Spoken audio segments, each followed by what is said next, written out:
Welcome to the Susan Brender Show. It's all about you. Featuring shows on health and wellness, the performing arts, politics, and people who inspire you to be your very best. And now, here's Susan Brender.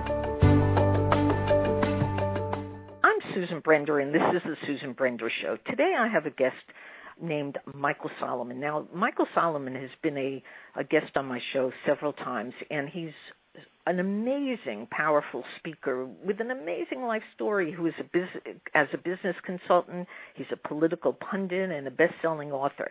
Now, this is not something that you hear all the time about our guests, because Michael can cover and talk about almost anything that has to do with politics. So, you know, we've had him on the show before talking all about his books, but today we're going to talk about politics because it's just around the corner.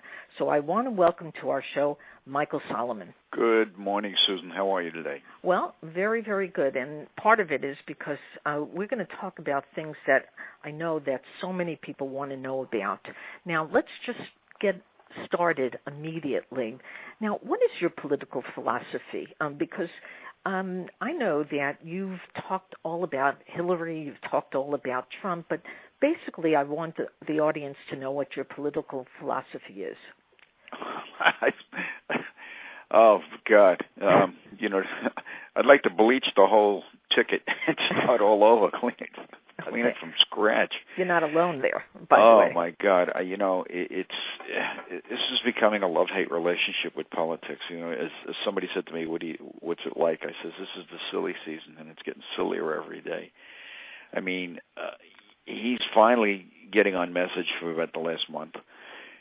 She just keeps attacking him personally, and I'm trying to find out what her plans are. And when I listen to her plans, I'm saying, wait a minute, didn't Trump just say that last week? You know, I mean, it's like she's trying to tap into his problem. But, you know, you've got a lot of things that people don't realize what's going on. But give you a perfect example, and we talk about, I did an article called Bullets and Ballots about a month ago where I talked about the problem with voters this year.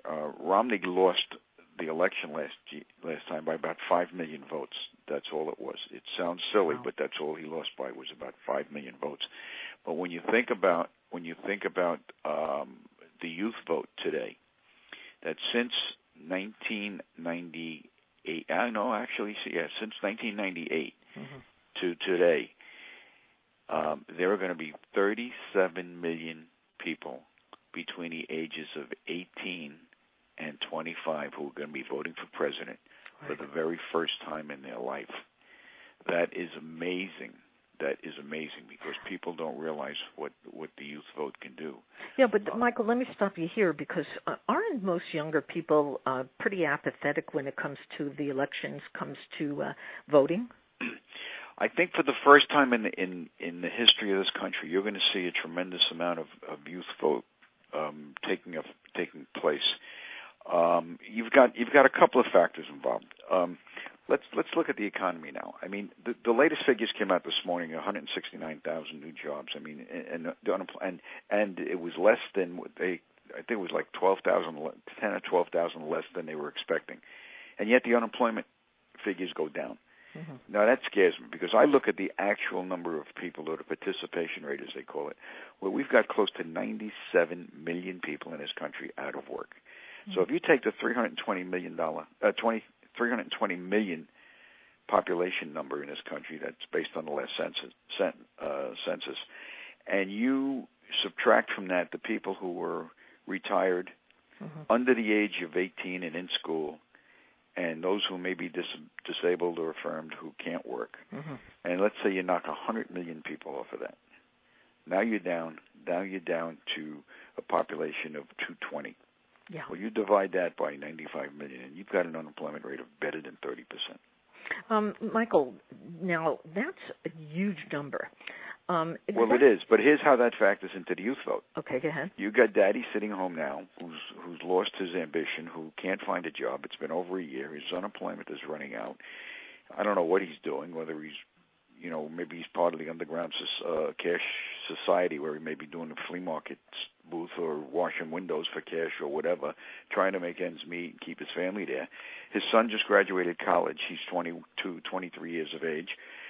He's living in mom's basement or attic, and then suddenly, or he just moved in because he couldn't find a job, and then suddenly dad comes home one day and says, with a box of personal effects, and says, honey, I just lost my job, and now who's supporting this family? And this kid's saying, wait a minute, who's out there going to promise me to put me to work and make a living for me?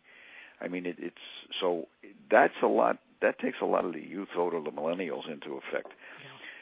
But it's frightening, and you see what's going on the college campuses today with the votes. So it's something that we have to look at.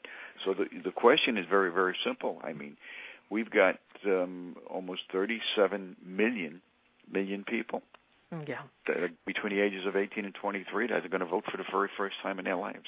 Now, what happens if they're undecided? Because, I mean, this has been one of the most incredible elections or pre-elections, if you will. Everybody that I speak to says, well, we have to choose the lesser of the two evils. That's a very, very strong statement because I don't think that they had that problem before. Don't you agree with me? You've had in some elections. I mean, when you go back to looking at Reagan versus Carter, or you look at Bush's second election against Kerry. It was even though the election, the first Bush election was thrown up in the air in 2000, and then when you look at what's going on today, yes, there is the lesser two evils. There are some people that have said to me, Trump scares me, Hillary terrorizes me, or vice versa. What do you do? So, most people, I'm what they call a psychology voter. Mm-hmm. Most people know the issues. And what's going to happen this year is people are going to get in that voting booth who haven't early voted already, and they're going to be ready to draw that line on the ballot or flip that lever depending on the voting machines or push their choices, and they're going to turn around at that last minute. And as they're walking in that booth, they're going to say to themselves, well, what do I want to do? Do I want a guy who is going to badmouth the people he doesn't like, who speaks right from his lip, whatever's on his mind comes right out of his mouth, and maybe he insults people? Or am I going to vote for somebody that's probably going to be impeached right after she gets elected, or maybe even brought up on charges? And, wait a minute. Stop. This is a very interesting point. You're talking about being impeached. Do you think Hillary is going to be impeached because she hid some files? I mean, no. What's going to happen? She wasn't hiding files. The latest revelation is that they have actual telephone recordings now of a pay-for-play. I mean, this is what came out in the Times, and it's also in some of the other media. That they're looking at felony charges now. I mean, there's a big battle going on between the Department of Justice and the FBI. I mean, this thing should have gone to a grand jury back in July, and I'm being nonpartisan about this because it's not the FBI's duty to form a grand jury or to press charges. Their duty is to investigate and then take the charges to a nonpartisan innocent party of a grand jury and just let them make the decision and just drop the evidence in their lap and says, here's what we've got to go on. This is why we believe this, and this is why we believe that. And ladies and gentlemen, you make up your mind. You investigate it, and that's what it is. Okay. And that's only an indictment. Then you go to trial, and then you got a jury of your peers or whatever that has to decide. I mean, it happens in every criminal case. I mean, I think there's grounds for criminal prosecution. I mean, Hoomer Abedin alone, her secretary, her chief of staff, signed a document and they have this as a fact, signed a document that she turned over every work-related emails, and yet they found thousands and thousands and thousands of work-related emails on her personal laptop and her husband's personal laptop. Right. So, I mean, that alone is a felony. So, I mean, but the question is, people are going to say, hey, there's an investigation going on. Is there a possibility that an indictment could be coming down? Sure. Well, here's what happens. Let's say, God, something happens and Hillary Clinton gets indicted between now, wins the election and gets indicted between now and the time she's sworn in. Okay. Yeah. President Obama pardons her. Fine. Now you got a woman in the White House who's been indicted for a crime, high crime and misdemeanors, and now she's in the White House sworn in as president. She's been a judicial or a senatorial committee does not have to go by. There's no pardon for that. Right. There is no pardon. An impeachment panel, an impeachment trial in the Senate has nothing to do with pardon. You cannot pardon somebody from an impeachment. You can only try them. Mm-hmm. So if they do that, now you've got a president who is going to possibly be impeached. So somebody's in a voting booth saying, do I want to elect somebody who may not ever become president? Yeah. Or maybe be president for 6 months. But in the case of Obama, for example, everybody loved Obama when he first ran for president because it was a wonderful thing. We're going to have the first black president in this country. You know, everybody was enamored with it. But you know, if you look beyond the rhetoric and everything else, and you look behind what he's done, and I mean, I looked at his qualifications, and I said to myself, my God, the guy's been a state senator in Illinois for 4 years, and he hasn't done anything. He got into the U.S. Senate, and he hasn't put his name on one bill. He hardly showed up at all. He's been a community organizer, never held a job in his life. He had a good gift of gab, and he was hired. He was, hired by proxy, by vote. And you just got to say to yourself, okay, fine, just give him a chance. Well, they gave him a chance. We gave him a chance, and look what we've got. Yeah. We got the worst economy. You know, he keeps saying his economy is so great. We got the worst economy and the biggest debt in this country. We're on a verge of collapse in the economy in this country. Nobody wants to realize it. They think everything is honky-dory. Look around the world. See what's going on. We are one week bad news in the economy away from total collapse. I mean, it's crazy. It sounds, really difficult. It sounds ominous, but it's true. I mean, think about it. You know, he's the stock market's at 18,000. Well, big deal. The stock market's at 18,000. We've got effectively better than a 30% unemployment rate in this country. People can't find jobs. Companies are leaving this country left and right. We have the highest taxes in the world. Now that brings up I think it brings up a question that deals with economics. So the strength of the U.S. dollar versus the euro, will this have an effect on exports? Will it have an effect on who is, again, going to be in the presidential seat? I think it's very important for us to understand the economics of each one of the candidates because as you are talking about different things that you attribute to their success or their failure, the most important thing I think on the list of questions would be the economy. People want to know more about how each candidate will deal with the economy.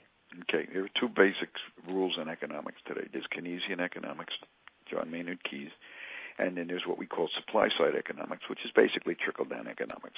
Keynesian economics has never worked, and the reason it's never worked is because nobody's ever paid it back. The premise of Keynesian economics is during a crisis, such as a bad recession or even a depression, you can tax and spend to stimulate the economy.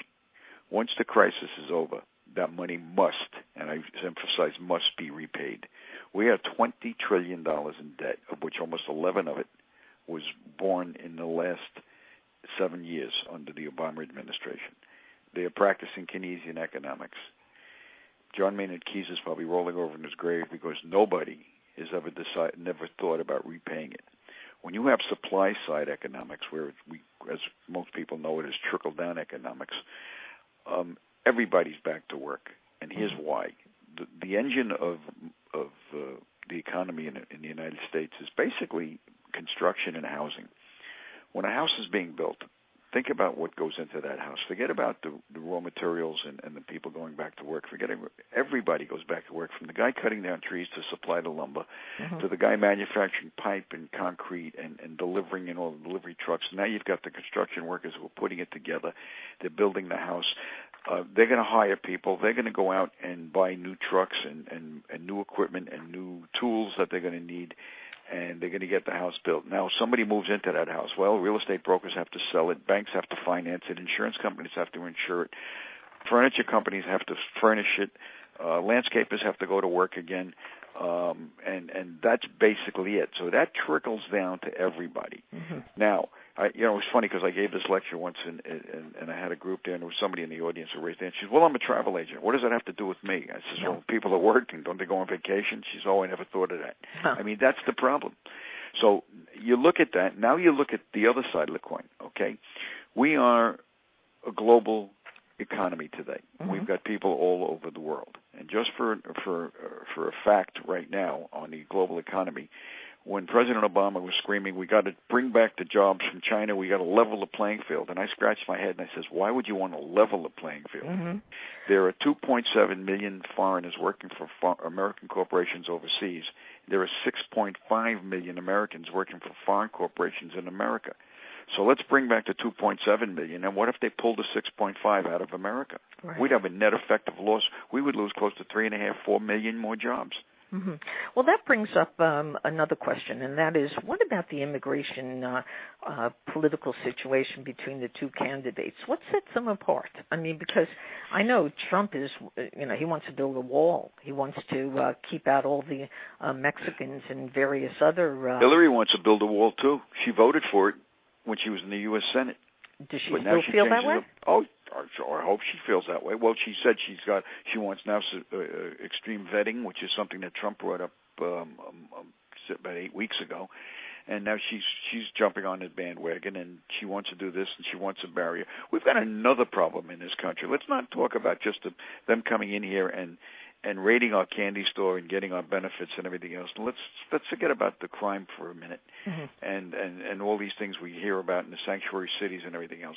We've got another thing. I wrote an article a couple of years ago called the Next Andromeda Strain, and what it dealt was with people coming over the border and bringing problems with them, and some of those problems being diseases and other things. For example, it is a tremendous increase in tuberculosis in the southwest of this country that we haven't seen in years. We've seen cases of leprosy, which are coming over the border, which we haven't seen in years.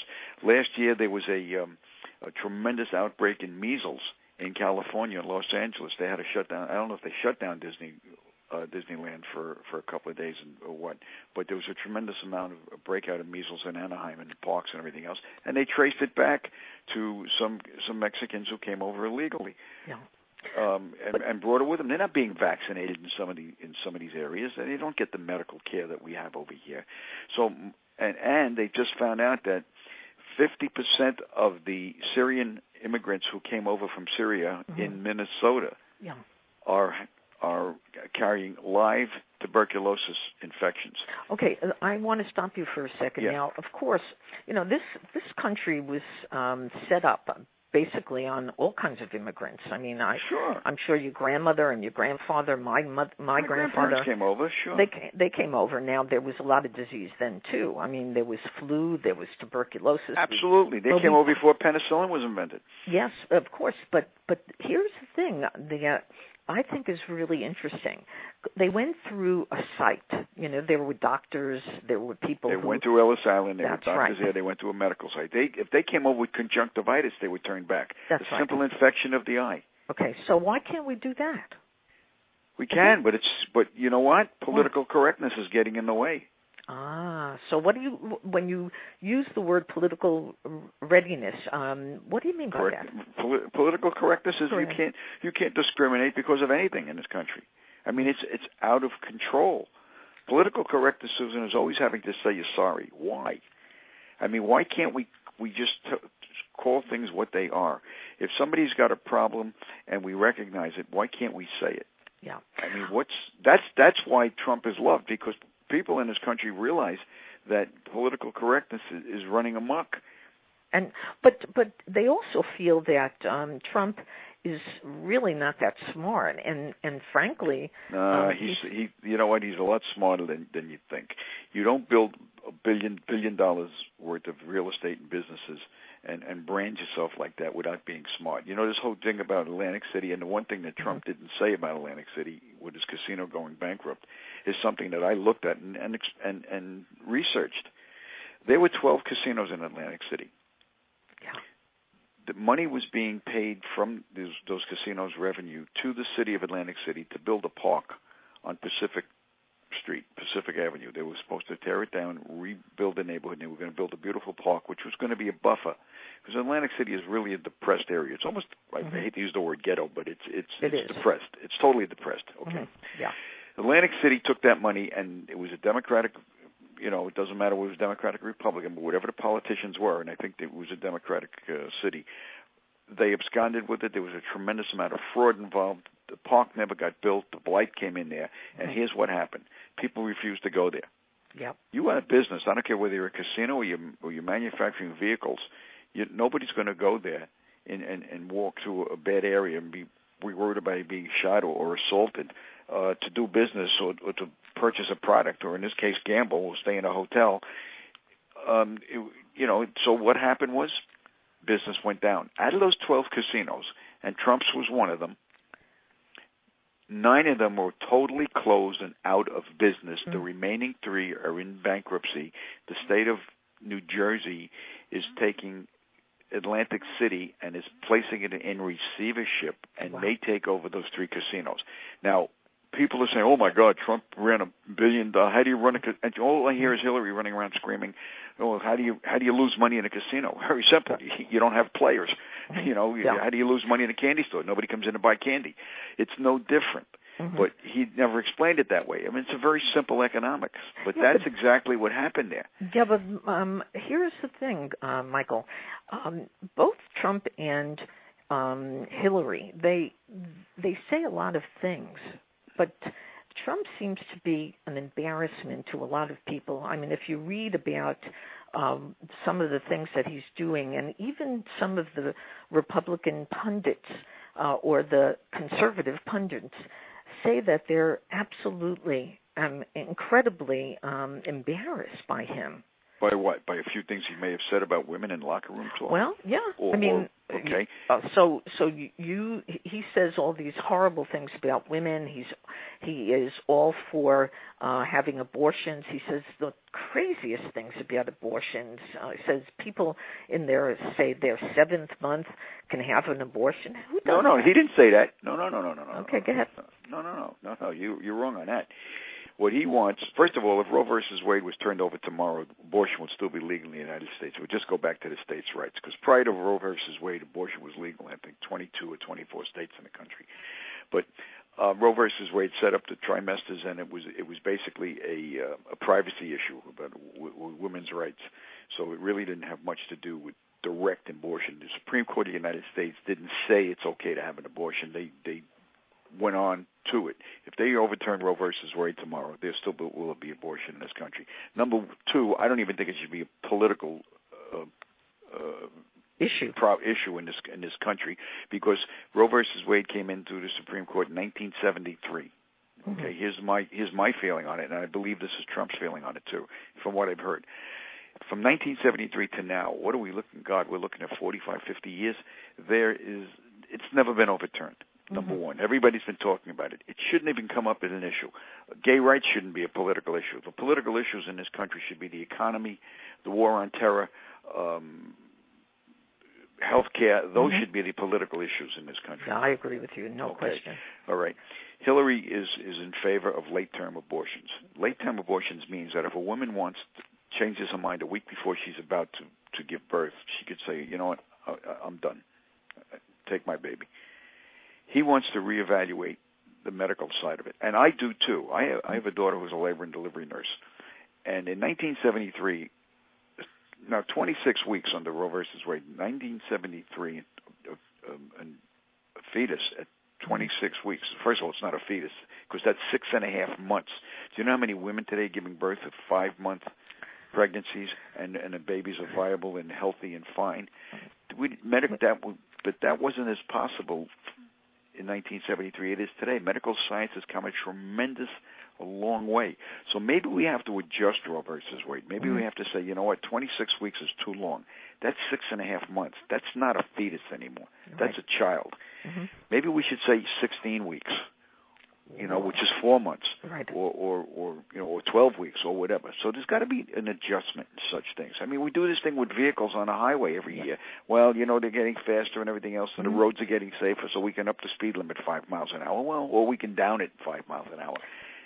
But we have to look at what's going on out there. So that's one of the things that he said, that maybe there has to be an adjustment in it. So he's not really for late-term abortions as other people are. Okay, let's get to the most, from my perspective anyway, let's get to a question that I think is one of the most important questions for people to understand your reaction to, and that is the U.S. headed for war over the Ukraine, the Middle East, over the South China Sea? And if so, where does Hillary stand and where does Trump stand on this issue? Well, what scares me is a couple of things. If what the FBI found out in these so-called WikiLeaks emails and stuff that she's done and pay for play and everything else, which is what I'm just going on the assumption that it's true, we're in deep trouble, because I don't know what deals she's made with them. We gave away, one of the deals that supposedly is that she gave away 20% of the uranium rights from the United States for a $16 million donation to a foundation. She signed off on that as Secretary of State. To me, that's almost treasonous. I am concerned at this. I think the world is millimeters away from World War III. That there is such tension in this world. It's only going to take one nut to do something stupid, like Kim Jong-il from North Korea, to decide that I'm going to shoot a missile into South Korea tomorrow with a small atomic bomb on it, or Iran to attack Israel, with a missile. And that's all it's going to take. I mean, it sounds silly, but look at some of the last wars that have been fought, the world wars that have been fought in this country. All right, yep. What do we have? Germany declared war against the United States. They didn't fire anything at us. They didn't shoot at us. They didn't do anything at us, right? So we went to war with them in Europe. But I mean, Japan, they attacked Pearl Harbor. We shouldn't have had all our ships in one port anyway, but that's besides the point. It was almost like an invitation, and we were warned, but we just let it go. World War I, how did that start? When King Ferdinand was assassinated? That's right. So, I mean, it wasn't our king. Yeah, right. I mean, we get into wars for the silliest, dumbest reasons in the world. I mean, the Crusades were fought over religion. But my concern is more so not so much the wars, the battles. We're not prepared. We've cut our military by 40-45%. We're flying airplanes. Our Air Force is down, and our Navy is down to less. We have less ships now than we had in 1950. We have less aircraft now that are flying, that are capable of flying, because we can't get parts. We're scavenging parts from other aircraft to rebuild. Yeah, but Michael, we know so much about history. I mean, isn't there a kind of thought from the perspective of the candidates that history tells a large story, a big story, and knowing that, why would they want to not talk about how they would solve the situations of different countries that are our enemies? I mean, why? I don't understand because nobody. One of the problems you've got is this country is split on party lines, right up the middle. The Democrats want to be the greatest appeaser in the world, and they don't want to go to war. Even though if you look at all the last wars, it was the Democrats that took us to war, starting with World War I with Wilson. You had World War II with Roosevelt. You've had Truman in Korea, even though it was a political police action through the United Nations. We've got into Vietnam through Kennedy and Johnson. Yes, we were in Iraq in the first Gulf War, but that lasted less than a week, and we were out because they attacked one of our enemies. And yes, we got back in Iraq a few years ago, and we got out because we have a president who said, okay, we're pulling everything out, and we didn't leave a status of forces there. The problem you've got is you can't talk to. Sometimes you just have to stop talking. And we've got an administration that threatens but does nothing about it. He's like a bully who hasn't got boxing gloves on. But, he keeps laying down these red lines and tells Syria, if you use chemical weapons, we're going to come in and blow you to kingdom come. So what do? They go ahead and they use chemical weapons. And what does the president do? He goes, shame on you. You shouldn't have done that. Oh, well, what are you going to do about it? Well, I'm not going to do anything. So he lays down another red line. If you do this, we're going to do that. Now they got Russia coming into Syria, and we don't know who they're helping. Right. There's a whole history on what went on in Libya. with Gaddafi, and that can take up 2 shows, Susan. So maybe we'll talk about that next time. Yeah. But it had nothing to do with Gaddafi treating his people wrong and being the dictator. It had to do with the price of oil. Yeah. And we didn't want him to change. So there was a whole thing. Well, we got to overthrow Gaddafi. But look at all the turmoil that started in the Middle East because of policies that we've had that have come out from our prior State Department to now. I mean, the whole Egyptian, what they so-called Arab Spring, was based on let's get rid of Mubarak, let's throw him out. And the president went over there, gave this great speech, and within weeks, boom, they did the same thing in with Libya. That's right. But as far as this situation goes, and I'm talking about war, it's a kind of, I don't know how to describe it, but only to say that this is really one of the most difficult things for presidents to deal with because we live in a crazy world. But the Supreme Court, I just want to finish this on the Supreme Court. Knowing who Trump is and knowing that he's a very conservative guy and Hillary, of course, is on the other side, do you think that the Supreme Court is one of the main issues as well? It's the main issue in my mind. I mean, I want Supreme Court judges who are going to uphold the Constitution the way our founding fathers wrote it and meant it to be. And I'm concerned that a very liberal Supreme Court can actually change the whole structure of this country for the next 50 years, and there would be nothing we can do about it. Wow. I mean, just think about some of the decisions that have come out. That's probably the most frightening thing that can happen. The Supreme Court judges are not supposed to write law from the bench, and that's what's been happening. Mm-hmm. It's not supposed to be. Supreme Court judges are not changing the sands of time. Every time the wind blows another way, they change. No, it's supposed to be based on the constitutional amendments in this country, and that's the way it is. So everybody says, no, the Constitution has to be a living Constitution. It changes dramatically day from day. No, it doesn't. It's not the way it's supposed to work. But it's I hate to say it, but that's one of my biggest concerns. Yeah. The other problem I've got is the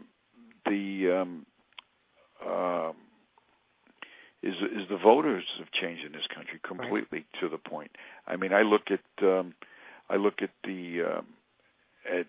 and I got to say to myself,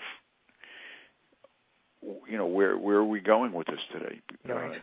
The whole electorate has changed. Over the last 240 years, our founding fathers are probably rolling over in their grave right now because, all of a sudden I got somebody today off the bench who's going to tell me that my founding fathers were wrong. What do you mean they were wrong? They were wrong about freedom of religion.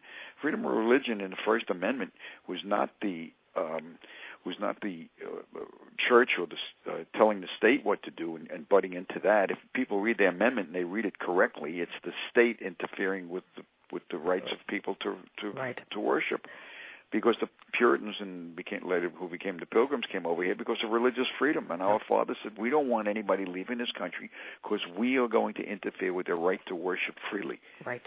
So when they tell me that they got to take God out of the Pledge of Allegiance or take it off my currency, and I can't mention the word God or I can't pray in public, who are you kidding? Yeah. No, that's not a violation of the First Amendment. That's the state interfering with me. They're the violators of the First Amendment. Mm. Justice Paul Stevens once said, it's not our job to apply laws that have not yet been written. Right. Congress writes the laws. The president either signs them or vetoes them. Mm-hmm. Okay? If there's a problem with the law, then the Supreme Court will interpret it if a case is brought to them, and they will interpret it under the rules and regulations written in the Constitution. We don't like certain things in the Constitution, amend them. It can be done. It's been done 27 times in this country. We can do it again. I'll tell you something, Michael. There's so much for us to talk about, but today we're going to have to end the show very soon. I'm just going to leave you with one of my thoughts, Susan. Go ahead. And I think people are going to really relate to this. I was asked a couple of weeks ago on a TV show I did, what do I think about the political parties in this country? And I said, to be really honest with you, I said, I'm going to tell you one thing, and that one thing is very simple, that this country has gone from Democrats and Republicans to two new parties, and those are people who work for a living and people who vote for a living. Right. And I think most people are going to make up their mind when they're in that voting booth. Interesting. Very interesting. So you think that that's going to be the time that people really decide who they want to be the president? Absolutely. When they're in there, wow. when they get their fingers on that lever, or they're ready to write that name on the ballot or draw that line across the ballot, depending on how they, whatever machines they vote on. I think it's at that moment that they're going to say to themselves, "Do I really want to do this?" Well, I can't. And I think we're going to be surprised in this country. I mean, it's I'm not a betting man. I like to gamble occasionally in a casino, but I'm not a betting man. But I have a feeling we're going to see a landslide one way or the other in this country. And I think people are fed up with politicians in this country, and they want Trump to come in and clean house. And I think you may see a Brexit issue here. What happened in Great Britain? Well, very, very interesting. Because the polls are polls are skewed. I mean, I could skew polls any way I want. If if I wanted to change a poll, all I could do is ask a question a different way. For example, if I said to you, Susan, do you trust the CEOs in America? Well, that's one question. And what if I said to you, do you trust business leaders in America? And you're going to get another reaction. What's the difference? Yeah. What is the difference? Well, that's the last question. I can't help it, but I have to ask you. So what is your forecast for 2017? Personally, I think based on what I've seen, what I know, and the feelings I have, and from talking to people, and for seeing some of the social media out there, I think Trump's going to walk away with this one. Wow. Well, and it's going to be a surprise. Not going to be a surprise. I mean, the pundits who've called for it are. Because when I look at some of the polls and I see what they're asking, I mean, I have to say to myself, something's wrong here. Yeah. Well, that's a great way to end the Susan Brender Show, because Michael Solomon, who is a writer, he's a political pundit, and he has so much to say about almost anything. I want to thank you, Michael, for being on the show. And I don't know, a lot of people might agree with you. A lot of people might disagree with you. But that's nevertheless, fine. I don't have a problem with that, and I'm not going to sit and beat anybody up and argue with them to death. It's not my style. Everybody's entitled to their opinion. There you go. And you want to make a bet? I'll tell you what, I'll bet you lunch. Well, that's not such a bad thing. Okay, we'll sit down, we'll have a pizza and a beer. Well, thank you, Michael Solomon, for being on the Susan Brender Show. It's my pleasure, Susan. If anybody needs to get a hold of me, they can always jump on my website, michaelsolomonbooks.com or succestalking.com. Very, very good. And you can learn more about me there. Do you have books coming up, or? I've got, The Conversion Prophecy just won the award as Best in Fiction for last year, and it's been written for a screenplay. We're waiting for a Hollywood producer to pick it up, which is hopefully soon. Right. And I've got another book which is coming out soon, believe it or not. It's totally a dichotomy from where I've been. It's a love story wrapped around a medical mystery. Hopefully it'll be out by January. Fabulous. It's a little bit of Robin Cook and Nicholas Sparks, all rolled up into one. Yeah. Well, again, thank you very much, Michael. My pleasure. Thank you for listening to the Susan Brender Show. To be a guest, email sebrender@yahoo.com.